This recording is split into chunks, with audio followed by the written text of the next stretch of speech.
Assalamualaikum warahmatullahi wabarakatuh. Bismillahirrahmanirrahim. Alhamdulillahirabbil alamin. Wa bihi nasta'inu ala umuri dunya waddin. Wassalatu wassalamu ala asyrafil anbiya'i wal mursalin. Sayyidina wa maulana Muhammadin wa ala alihi wa ashabihi ajma'in. Rabbi shrah li sadri wa yassir li amri. Wahlul 'uqdatam min lisani yafqahu qawli, amma ba'du.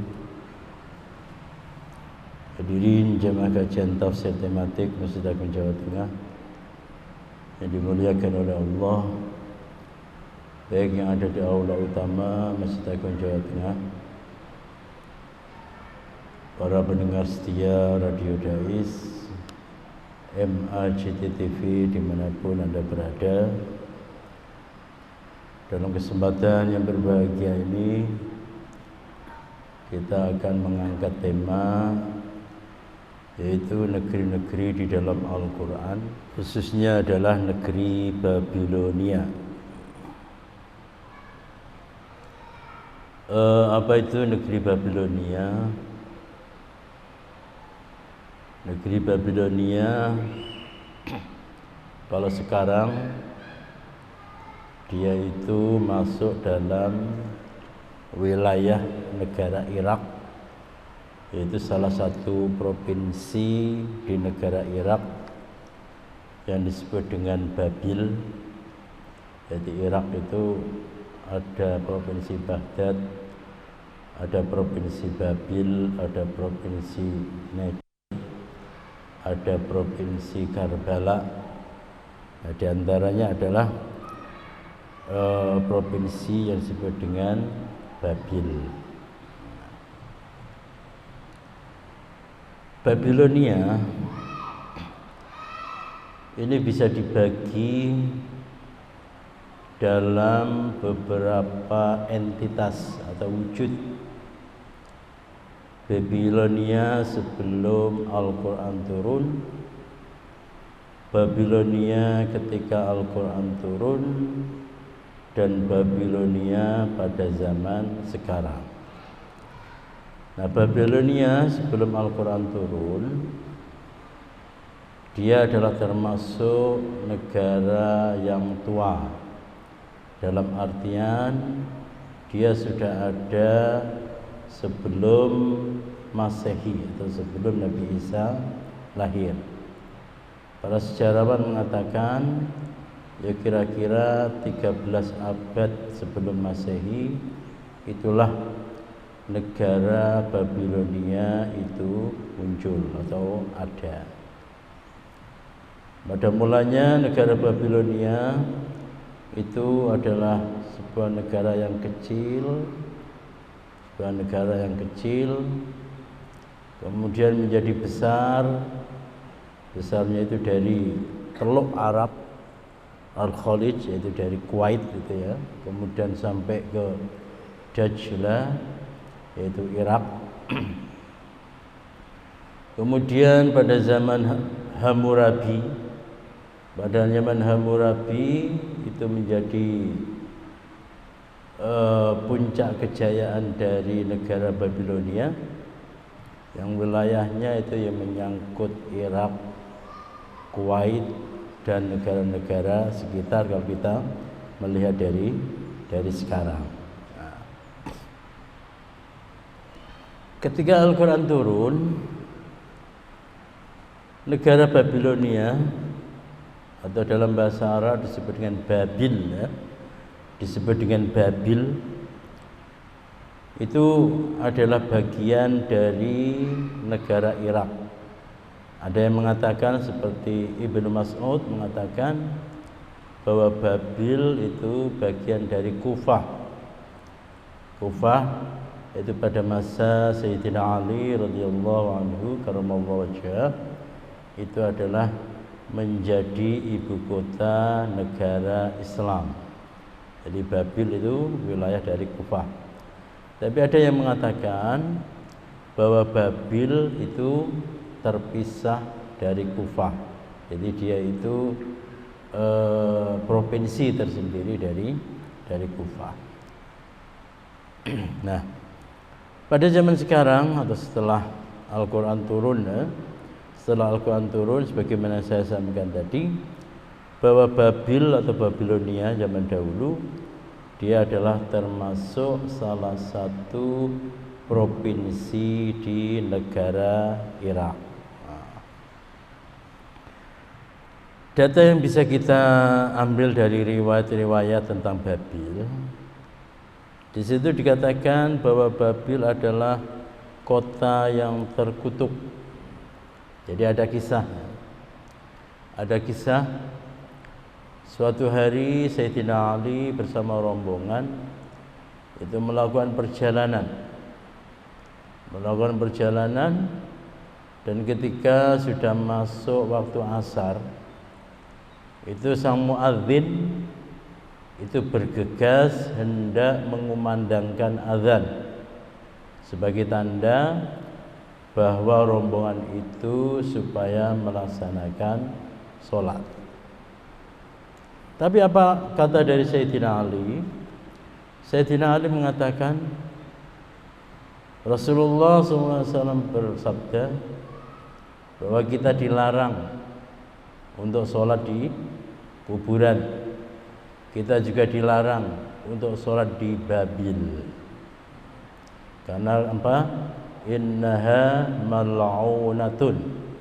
Karena Babil itu adalah negeri yang terkutuk, negeri yang dilaknati. Sebelum kita masuk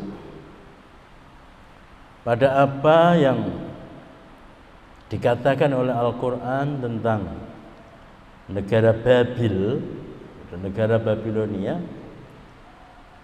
kita perlu tahu mengapa dalam riwayat itu Sayyidina Ali dengan menyitir dari apa yang disampaikan oleh Rasulullah Sallallahu Alaihi Wasallam bahwa negara Babil adalah negara yang terkutuk. Kenapa demikian?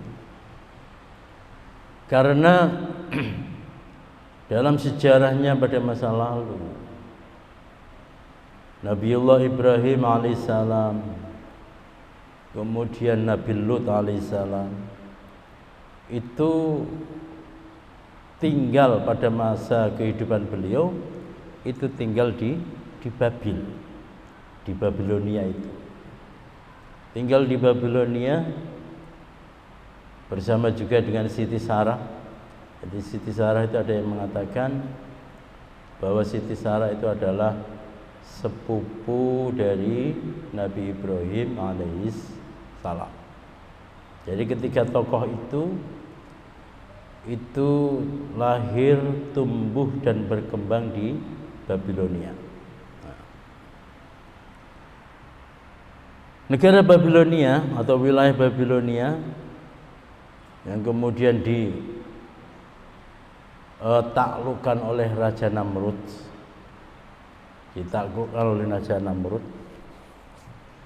Jadi ceritanya Raja Namrud itu adalah seorang raja yang sangat besar dalam sejarah peradaban manusia, sehingga menaklukkan daerah-daerah di sekitarnya, sehingga wilayahnya itu menjadi sangat luas, termasuk juga yaitu Babilonia. Nah, dalam cerita itu disebutkan ketika Raja Namrud menguasai Babilonia, orang-orang itu menjadi panik, orang-orang menjadi terperanjat sehingga nyaris tidak bisa berkata-kata.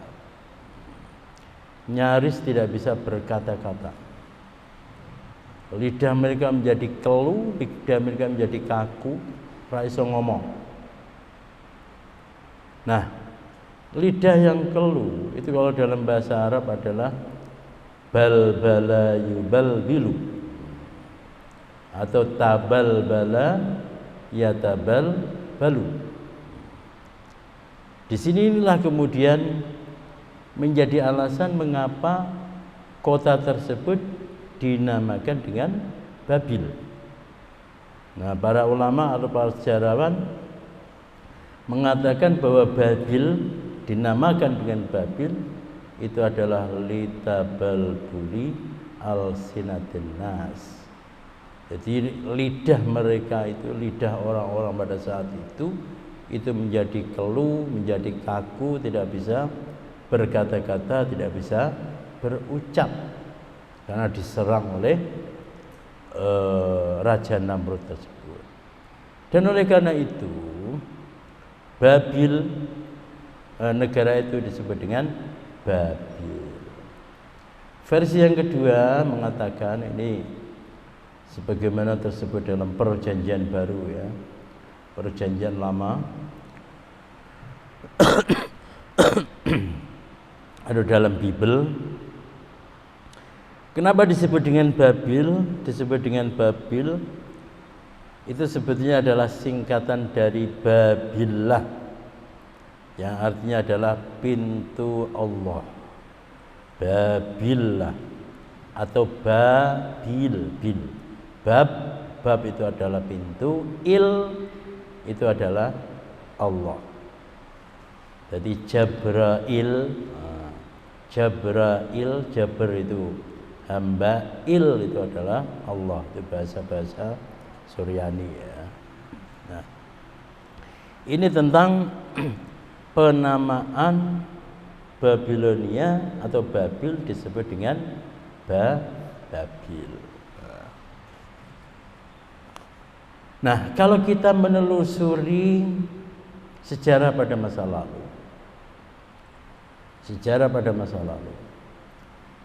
di sini bisa dilihat betapa Raja Namrud itu sedemikian bengis dan kejam karena dia telah membakar hidup-hidup Nabiullah Ibrahim alaihissalam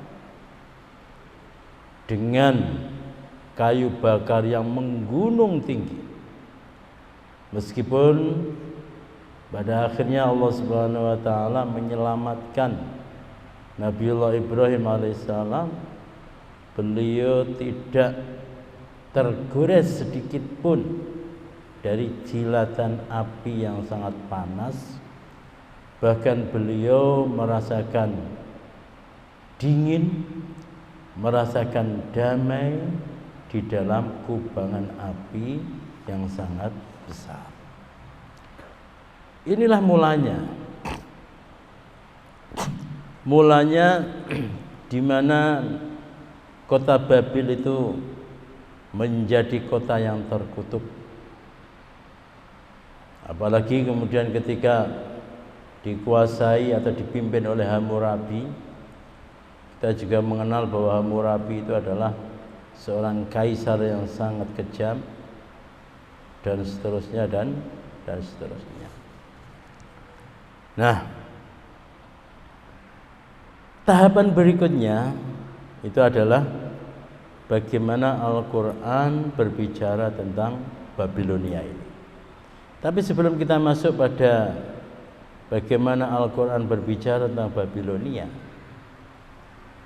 kita meloncat dulu ke depan. Tentang mengapa Babilonia atau Babil itu adalah termasuk kota yang terkutuk.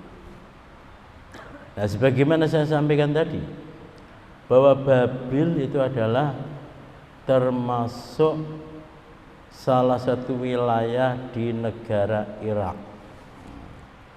Kita tahu bagaimana negara Irak itu ya. Negara Irak pada zaman Sayyidina Ali itu sudah mulai terjadi permusuhan antara Sayyidina Ali dengan Muawiyah. Sayyidina Ali di Kufah, sementara Muawiyah ada di Syam yaitu Syria. Sudah terjadi permusuhan. Ketika Sayyidina Ali wafat, kemudian digantikan oleh Sayyidina Hasan, digantikan lagi kepada Sayyidina Husain. Disitulah terjadi perang Karbala. di mana sesama muslim saling bunuh membunuh. Bahkan kepala Sayyidina Husain dipancung dan diarak keliling kampung. Karbala itu juga tidak jauh dari Babil. Baik Karbala maupun Babil itu adalah sama-sama wilayah yang masuk dalam negara Irak. Inilah alasan-alasan yang lain kenapa Babil itu adalah termasuk negara yang terkutuk. Indikatornya apa? Suatu negara itu menjadi terkutuk atau tidak terkutuk ya. Negara itu menjadi terkutuk itu adalah karena negara itu mudah sekali berperang, mudah sekali terjadi pertumpahan darah, mudah sekali terjadi pertumpahan darah. Ada perbedaan sedikit terjadi pertumpahan darah. Bisa kita bandingkan dengan negara Mekah atau tanah haram. Tanah haram itu adalah kenapa dikatakan haram? Haram itu karena orang-orang Arab itu sepakat bahwa suku apapun, bangsa apapun tidak boleh melakukan perbuatan onar, tidak boleh melakukan perbuatan yang menyakiti orang lain, bahkan membunuh orang lain di tanah haram. Di samping alasan karena Allah Subhanahu wa taala menjaga ya. Tapi orang-orang Arab itu bersepakat. Sehingga dikisahkan sebagaimana pernah saya sampaikan. Misalnya ada si fulan. Si fulan misalnya namanya fulan. Ayahnya dibunuh oleh si Marto misalnya, si Marto. Atau si B. Fulan melihat pembunuh ayahnya itu ada di tanah haram. Meskipun darahnya mendidih karena melihat si pembunuh ayahnya ada di depan matanya, tapi karena pembunuh ayahnya itu ada di tanah haram, yaitu Makkah Al-Mukarramah, dia sama sekali tidak mau membalas dendam di situ. Ini hebatnya tanah haram. Berbeda dengan tanah Irak, berbeda dengan tanah Babil. Orang itu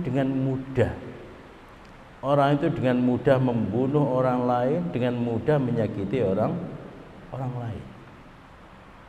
Oleh karena itu, ketika Sayyidina Ali berdasarkan sabda dari Rasulullah SAW mengatakan bahwa Babil itu adalah negara yang terkutuk atau kota yang terkutuk, ya ini wajar sekali. Tanah Arab atau tanah Mekah, kita tahu ya, Mekah itu sukunya banyak sekali. Ada suku Quraisy, suku Tamim, Bani ini, Bani itu. Ada yang mendewakan Uzza, ada yang mendewakan Lata, ada yang mendewakan matahari, ada yang mendewakan macam-macam. Tapi mereka ketika di tanah haram itu sepakat untuk tidak melakukan peperangan, sepakat untuk tidak melakukan pembunuhan. Jadi ada semacam indikator bahwa suatu negara itu terkutuk atau tidak. Itu dilihat dari sisi apakah di situ itu mudah terjadi pembunuhan atau tidak. Indonesia sebetulnya itu adalah rentan terjadi perpecahan, rentan terjadi peperangan, rentan terjadi pembunuhan. Karena apa? Di sana ada 17.000 bahasa. Di sana ada sekian puluh ribu pulau, di sana ada sekian ribu suku, di sana ada sekian banyak aliran kepercayaan, di sana ada sekian banyak partai, di sana ada sekian banyak kepentingan. Tapi ketika negara Indonesia itu tidak terjadi perpecahan, tidak terjadi pembunuhan, maka Indonesia adalah termasuk negeri yang diberkahi. Termasuk negeri yang diberkahi. Sudan sekarang lagi perang. Sudan Utara dengan Sudan Selatan. Hanya rebutan minyak, perang. Perangnya perang tenanan. Dulu Irak sama Kuwait, perang.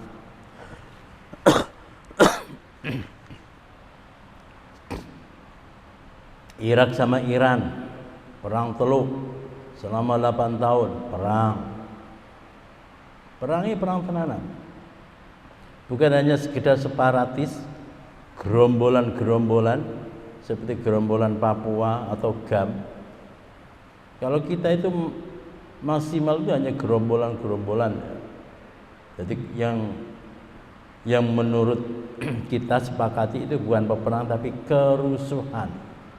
Kerusuhan ibaratnya apa? Ya, ibaratnya adalah anak yang balelo, anak yang protes kepada orang tuanya. Nah, baik hadirin sekalian, sekarang kita masuk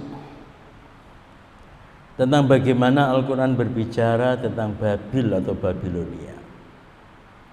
Kata Babil ini hanya tersebut sekali di dalam Al-Quran, yaitu di dalam surah Al-Baqarah ayat 102. Surah Al-Baqarah ayat 102. A'udzu billahi minasyaitonir rajim.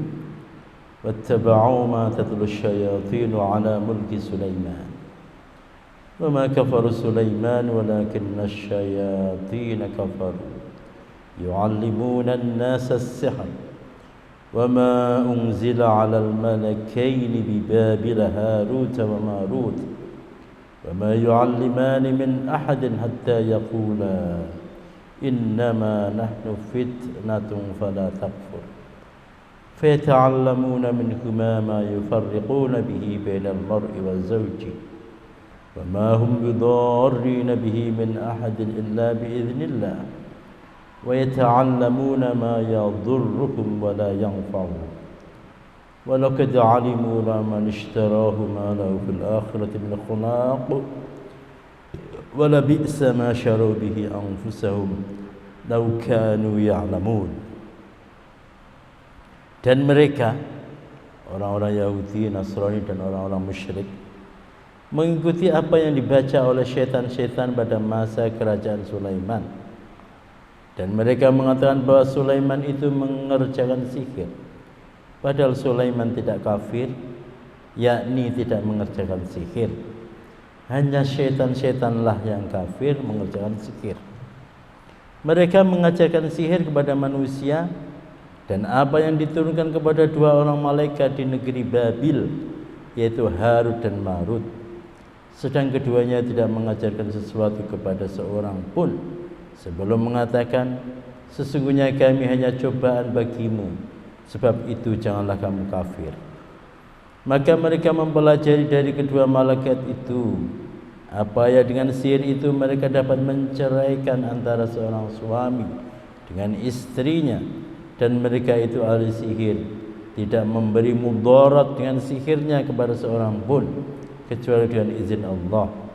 Dan mereka mempelajari sesuatu yang tidak memberi mudarat kepadanya dan tidak pula memberi manfaat. Demi sesungguhnya mereka telah meyakini bahwa barang siapa yang menukarnya, yaitu kitab Allah dengan sihir itu, tiadalah baginya keuntungan di akhirat, dan amat jahatlah perbuatan mereka menjual dirinya dengan sihir kalau mereka mengetahui. Nah, surat Al-Baqarah ayat 102. Sekarang kita cermati Di sini tersebut yaitu wa ma unzila 'alal malakaini bi Babila Harut wa Marut. Di sini dikisahkan bahwa pernah pada suatu masa di mana Allah menurunkan dua orang malaikat yaitu Harut dan Marut di negeri Babil. Ini banyak kisah sebenarnya ya. Banyak versi tentang Harut dan Marut. Salah satu yang paling populer itu mengatakan begini,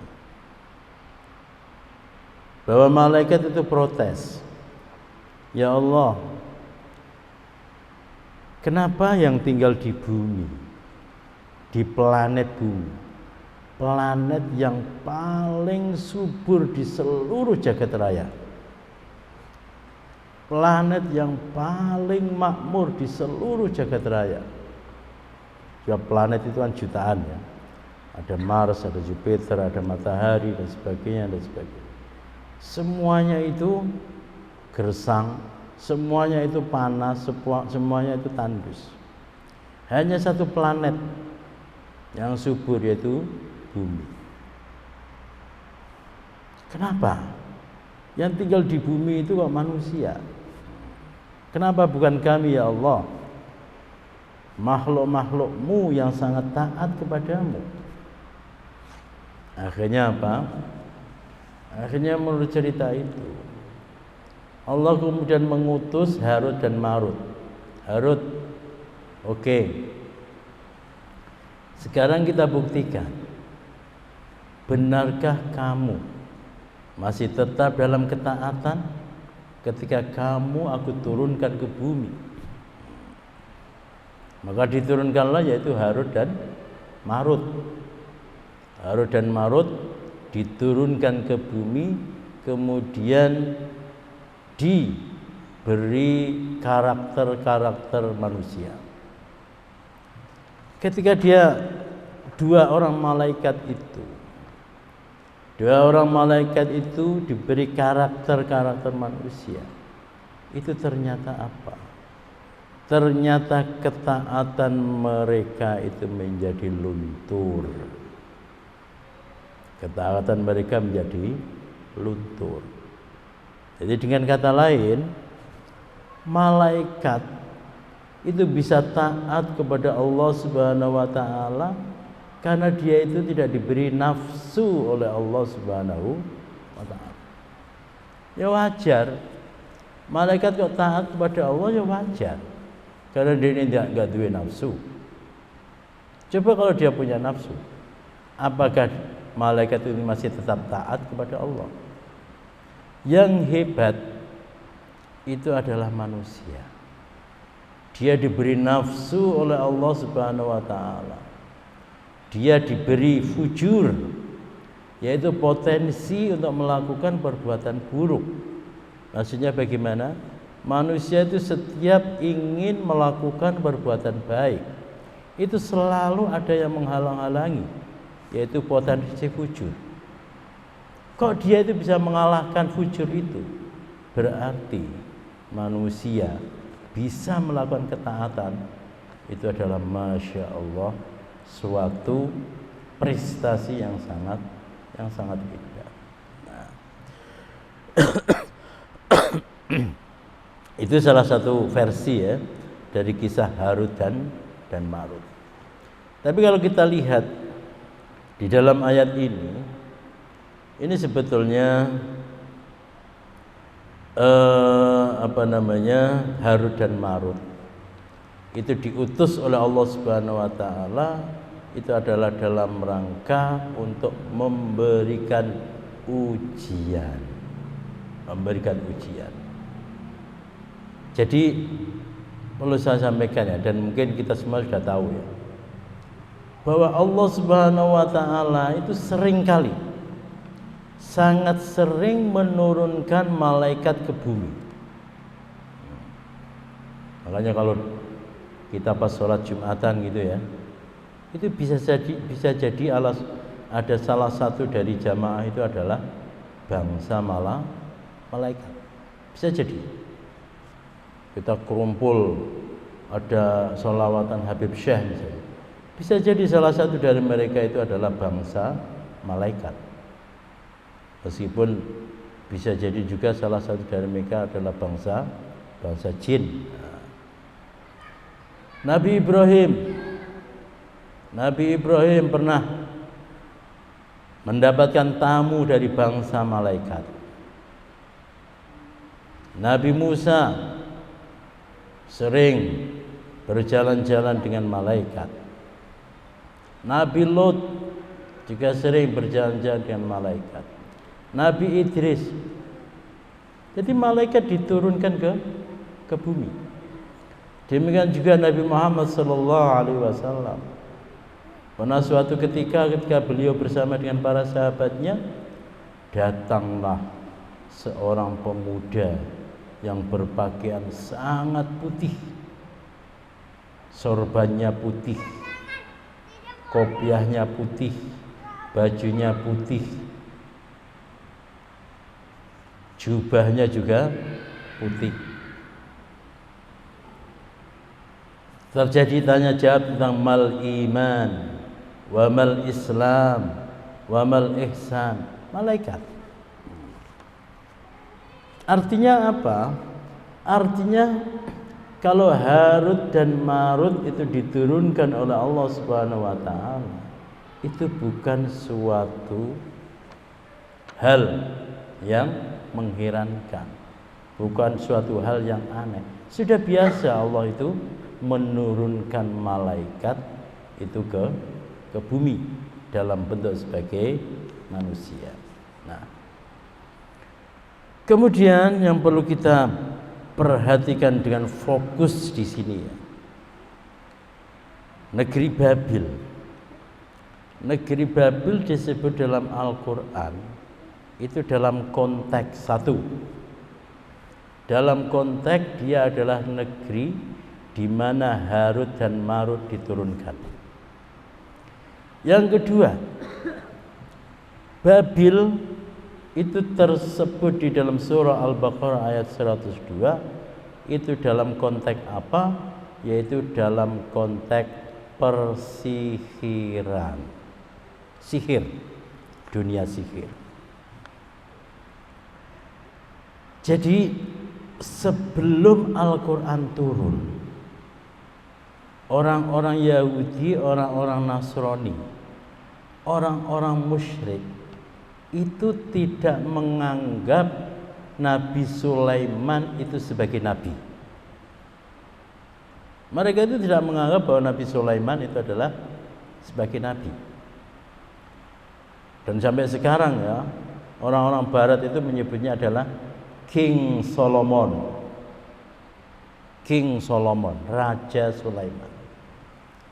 Ketika Nabi Muhammad SAW menyampaikan bahwa Sulaiman adalah seorang nabi, mereka itu mencibir. Muhammad ini aneh. Muhammad ini ada-ada saja. Masa Sulaiman kok nabi? Sulaiman itu adalah raja dan dia adalah raja sihir, tukang sihir yang paling ampuh sepanjang sejarah. Tukang sihir yang paling ampuh sepanjang sejarah. Bagaimana ceritanya? Kenapa sejarah Nabi Sulaiman itu kok dimanipulasi yang sedemikian rupa? Ceritanya adalah bahwa setan-setan, jin-jin jahat pada zaman Nabi Sulaiman, meskipun secara lahir mereka itu tunduk kepada Nabi Sulaiman, tapi pada dasarnya mereka itu ingkar melawan kepada Nabi Sulaiman. Akhirnya apa? Akhirnya mereka itu membuat suatu rumusan-rumusan, membuat suatu raja-raja yang ditulis di dalam buku, yang kemudian dipendam, ditimbun di bawah istananya, di bawah singgasananya Nabi Sulaiman. Di bawah singgasananya Nabi Sulaiman.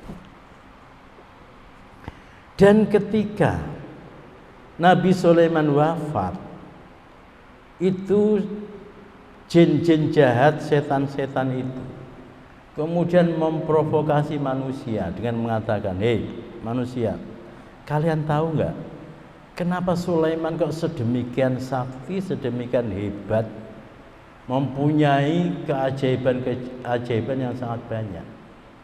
Emang kenapa? Sulaiman itu tidak lain dan tidak bukan, itu adalah penyihir. Kamu jangan asal ngomong, jangan menuduh-nuduh Sulaiman itu penyihir. Aku punya buktinya. Apa buktinya? Sekarang kita sama-sama menggali bekas singgasana Raja Sulaiman. Begitu digali, mereka menemukan ada satu kitab yang isinya adalah raja-raja, tolasim, wifik,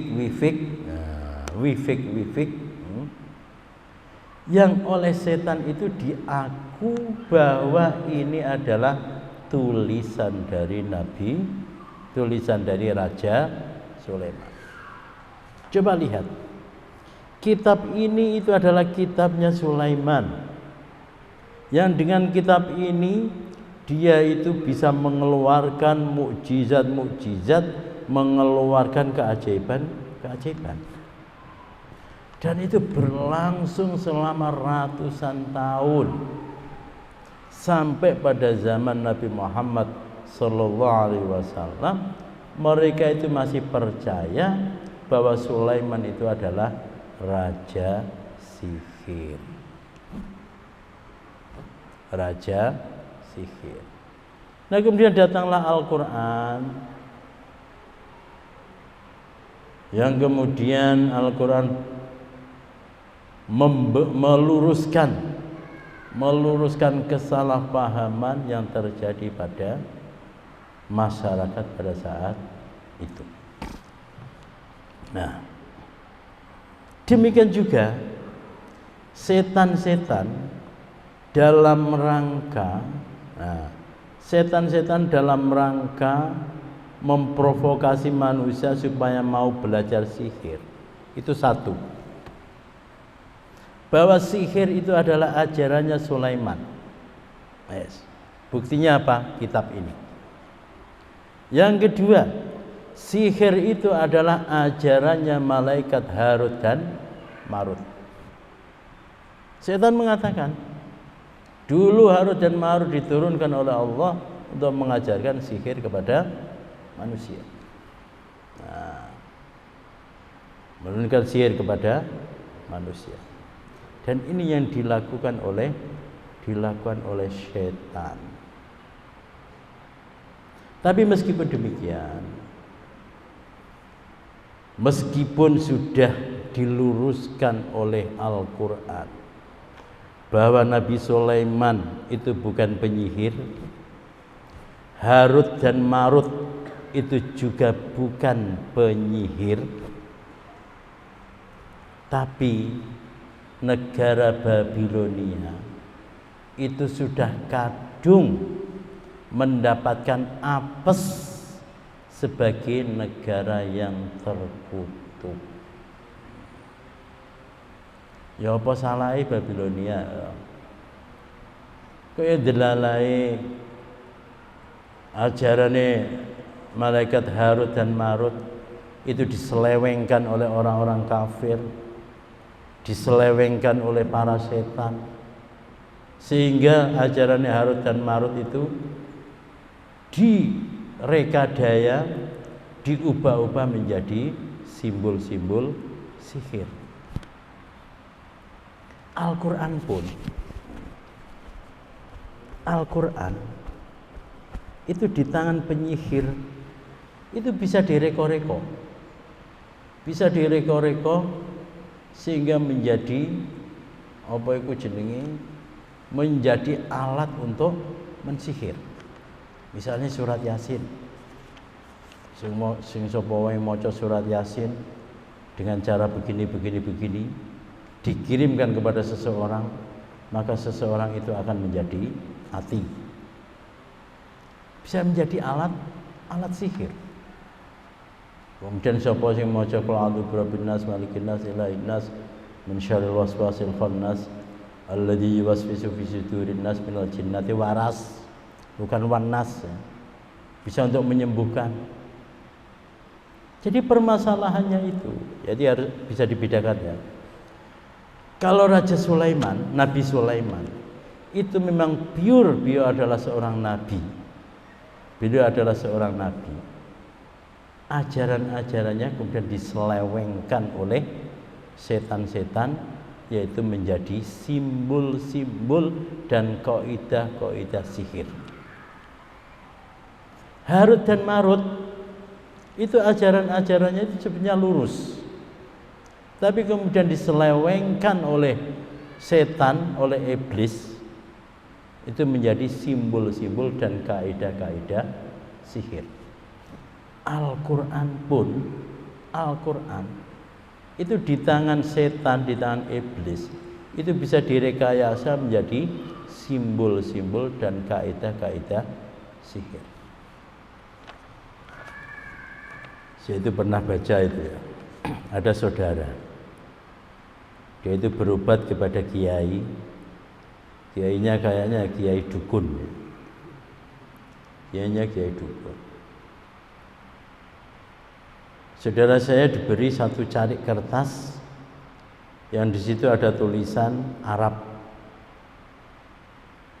Si kiai bilang ini adalah dari Al-Quran. Saya baca tulisannya apa? Innalladzi farada 'alaikal Qur'ana la radduka 'ala ma'ad. Padahal sing bener innalladzi farada 'alaikal Qur'ana la radduka ila ma'ad. Tapi oleh setan itu diganti dengan ala. Jadi ila itu diganti dengan ala. Jadi salah satu cara yang digunakan oleh setan untuk menjadikan kitab suci sebagai sihir itu adalah dengan mentahrif, yaitu dengan merubah-rubah kata yang di dalam Al-Quran, bagaimana kemudian dirubah-rubah.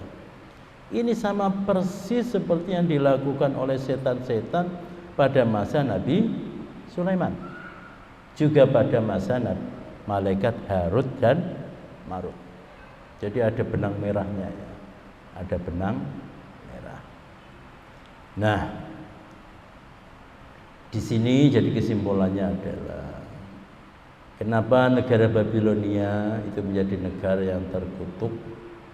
Karena Babilonia itu adalah menjadi saksi di mana ajaran-ajaran yang benar itu diselewengkan dan diporak-porandakan oleh jin yang jahat, oleh setan. Oleh jin yang jahat, oleh setan. Ayat-ayat Al-Quran pun itu juga bisa semacam itu. Yang tadinya itu tujuannya apa, tapi kemudian diselewengkan. Baik, demikianlah yang bisa saya sampaikan. Kurang lebihnya mohon maaf. Assalamualaikum warahmatullahi wabarakatuh.